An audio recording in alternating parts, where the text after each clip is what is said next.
Hi everybody, Craig here. Welcome back to the Battle for Wesnoth campaign, The Hammer of Thursagan. In our last episode, we completed Scenario 7, which involved us arriving to Kartha only to find it under siege from 3 different Orcish commanders. Now thankfully we were able to vanquish those 3 commanders. One was up here to the north, one was situated in the middle of the map, and the other was to the south. Of course, we arrived here on the left side of the map and had to push our way over and try to rescue the beleaguered Delcatalos, who was the commander of the Calcarthan forces. And of course, we just, by the skin of our teeth, managed to get this done, kill off the commanders in time to save Delcatalos. You can see here he's completely surrounded by Orcish units, and he has almost no health left. So we really squeaked by on this one, but we got it done, thankfully. And we did manage to get some additional experience for some of our units, and overall things went quite well. Although it does seem like the dwarves of Calcartha are still hiding something from us that we don't fully know, and Mavrer seems to be in on it. So we will have to see moving forward what that exactly is. Now, before I jump into the next scenario, I did just want to give a couple of quick shout-outs to a few individuals who left some excellent comments on the previous episode. The first of those comments is from Unknown Person. This is a great reminder, but Unknown is mentioning that if I go up to menu and hit status table, I can see very clearly here the stats of all the players in the game. And so at this point, the orcs have all been eliminated, but you can see here it tells you how much gold each player has, the number of villages they control, how many active units they have, and how much upkeep they're paying on those units, and what their overall net income is. So this is a great way to just kind of keep an eye on this very quickly, and you'll get an idea as well if your enemy, if the enemy forces are able to continue recruiting troops. You know, if they have enough gold to do so, for example. So just a really good reminder from Unknown there. The next comment here is from Paulo Eberman. Paulo pointed out that if I press the Control V button as a hotkey, I should, and I don't think it works here at the end of the map, but I should then be able to see how many enemy units are able to attack to that tile. So we'll have to try it out in the next scenario here, but there's a number of different keyboard shortcuts that can be very useful for giving me a better idea of what's going on when I'm trying to plan out my movement. So Paulo had a number of other just really good observations on that last episode as well, so I'd highly recommend you check out his comments there. Really good just kind of general tips and suggestions and things I could have maybe done differently. So a big thank you to Paulo and to Unknown and to everybody for the excellent comments and suggestions. Without any further ado, let's move forward here and get to the next scenario.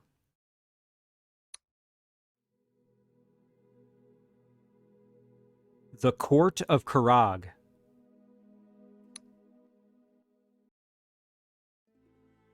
I shall go take my place by Lord Karag. See to it that you offer him the respect that he is due. Engarthing, I have a bad feeling about this. Indeed, there is something very wrong here. Hail, fellow dwarves. All Calcartha thanks you for your timely rescue. We are from Nalga. Your clans are kin to ours of old. We but did our duty to kin. All dwarves are kin, and must prevail against orcs and humans and other dirt grubbers. You can be part of the fist that smites them through the power of our ancient heirloom, the Hammer of Thursagan. We did not come to smite anyone, especially not using the most prized artifact of our heritage as a mere weapon. Weapon? No, no, Lore Master, you mistake my intentions. You know as well as I do that the hammer is hardly a paltry weapon. The hammer holds the soul of the dwarves, the true people. It is that which forged our flesh and blood, that which binds our will and forges our resolve. It is a symbol of our superiority as the true people of Irdya, an image that the other races shall respect and fear. So what are you suggesting? The hammer is still incomplete.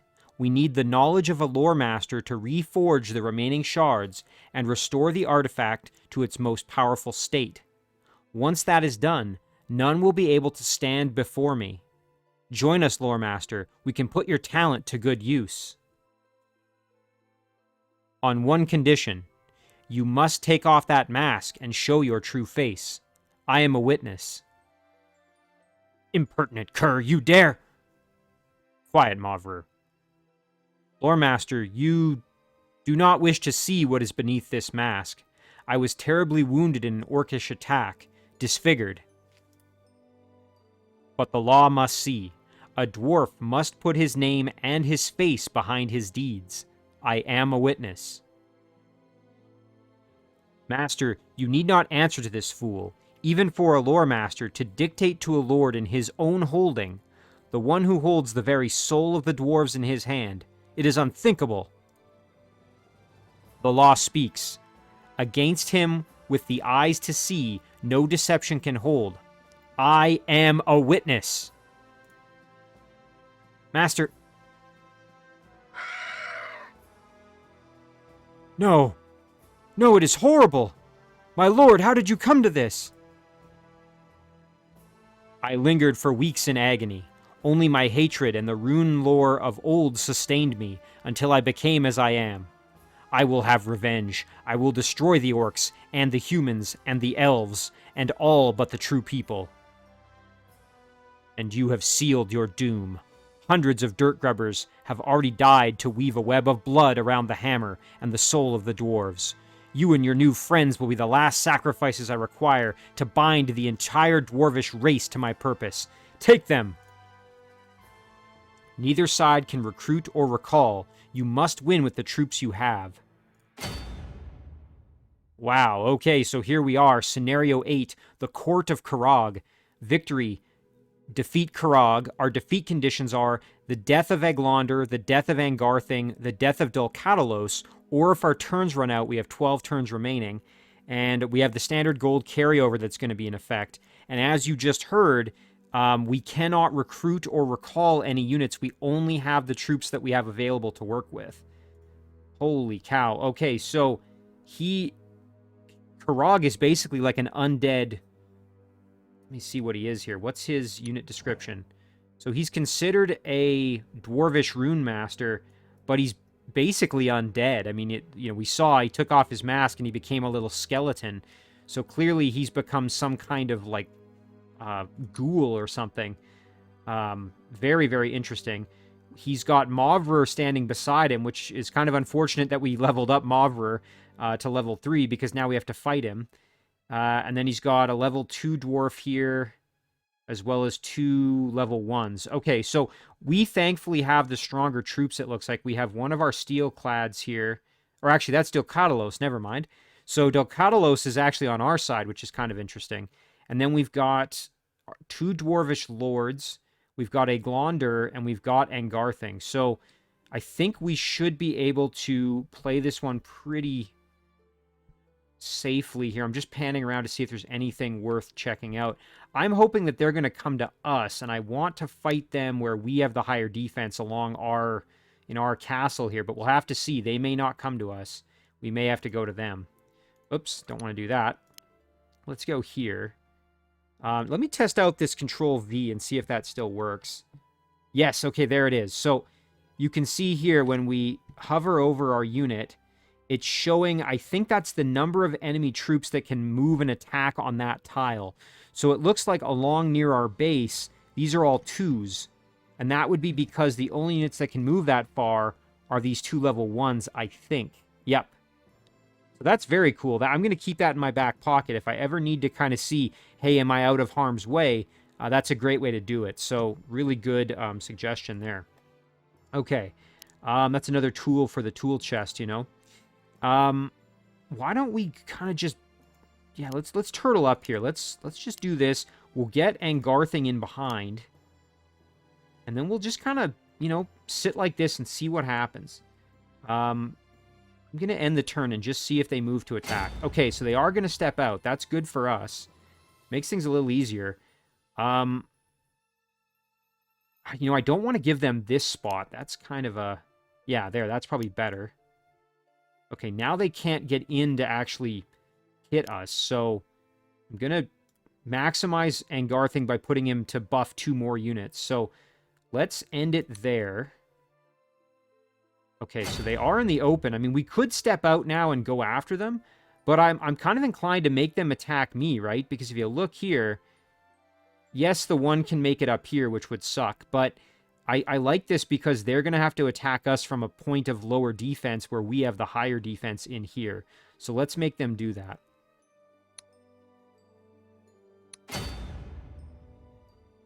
Oh, interesting. So they're not going to come out to face us. Okay, well, we're going to have to go out and fight them. That's fine by me. So we just have to be cautious here. Thankfully, we've got Dwarven Lords, so we should be fine. I'm going to hit Mavrer with the slowing attacks to start here, because we do need to weaken him. Okay, there, that's excellent. Now we should be able to just gang up on him with our Lords here. So let's go like this, and we're going to just swing away with our Battle Axe. And of course, we're getting a buff from Angarthing, which is amazing. Going to do the same thing down here. Nice. Too bad we missed so much, but those buffs were very helpful. We'll step out here, and we might as well go to town on this Ulfseeker. He does have Berserk, which we have to watch out for. So I didn't realize that initially, but let's take a look. So whether used offensively or defensively, this attack presses the engagement until one of the combatants is slain or 30 rounds of attacks have occurred. So we just have to watch for that. That could get a little dangerous. Thankfully, though, I think we're in better position to finish this fight because we do way more damage. So this will go until he's dead. Okay, Dulcatalos took more damage than I would have liked. However, I think we can step up here and basically do this exact same thing. So let's step up here and swing away. Nice. One more. Perfect. Okay, great. So we should be in pretty good shape now. Let's end the turn here. Now our Aiglondur just has to survive. Okay, great. We have to kill off Mavrer and this Mass Dwarf, and then we can charge over to attack Karag. So why don't we go for the slow again on Mavrer. Perfect. And then we can just give him the business here. Why not? Dulcatalos is in kind of rough shape. However, might be worth going for the kill here. We'd have to hit twice with the hammer or 3 times with the battle axe, so the hammer is probably the better choice. That being said, you know, I don't want to risk him too much, so maybe what we do instead is we step over here and we have to hit twice with our battle axe. Yeah, that's going to be fine. We'll go over here. We'll swing with the axe. I know we're not getting the bonus, but there. Then we're in better position to keep moving. For this guy, we can go... Why don't we go... Let's just step back with Aiglondur and go for some... We'd have to hit 3 times with the battle axe, so the hammer's a better choice. Ooh, we missed. Well, we hit once at least, which is better than nothing, I suppose. Let's try for the hammer blow here. Perfect. There it is. Good experience for Dulcatalos as well. And then we can step up to the village there. We'll end it. Now we just have to finish off the Dwarvish Lord. Or the Rune Master, excuse me. He does have some pretty nasty magical hits. You can see there, look at that. He's got an 18 times 2 hammer blow that's magical. And he's got 2 different ranged attacks, both of which are magical in nature, so we're going to have to be very, very careful. So I'm just going to grab those villages there. I think what I'm going to want to do is use Aiglondur probably to try to slow him if I can. I think we might want to wait just one more turn before we attack here. So we'll go... We'll actually leave this guy here just to get a little more health back. Aiglondur can just chill. Alright, so we'll do one more. Okay, now we'll attack. We'll bring Angarthing over. Like I said, we're going to have him go for a slow. Even though he could take some damage, this is going to help us. Nice. Yeah, so he's some kind of like undead, like lich or something, which is kind of scary. And now that he's slowed, this should be really straightforward. We can just step in and, ooh, but he's got good defense, and we are going to take some punishment. So let's get in there and swing our axe and see what we do here. Nice. Okay, not bad. Would have been better to hit more times, of course, but we can step in and go for some hammer blows, I guess. Come on. Yes, we landed one.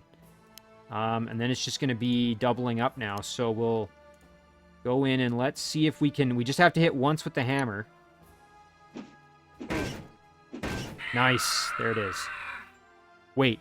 The Lich's apparent death was another illusion. In truth, he ran through that doorway behind the throne. Then Karag has fled to the underlevels. None but his masked ones go there anymore. We must follow. Quickly! It may be his talk of perverting the hammer was merely mad raving, but we cannot allow the risk that his foul spell might succeed. All right, well, that was a short but sweet scenario there, and we thankfully got through it quite easily.